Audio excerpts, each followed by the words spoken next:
અરે હું તો એથ્લેટિક છું, જીતવા આવ્યો છું 11 લાખ રૂપિયા. પણ હવે માર કરવાનું મન થાય છે.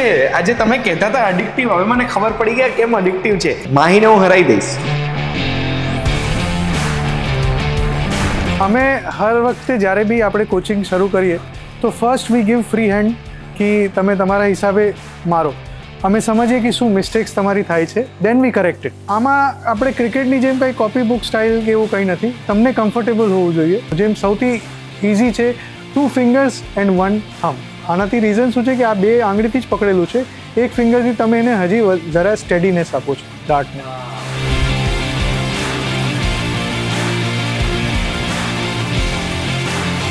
નાઇસ, સિમ્પલ છે. તમે જેમ ઊભા છો બરાબર છે એંગલ.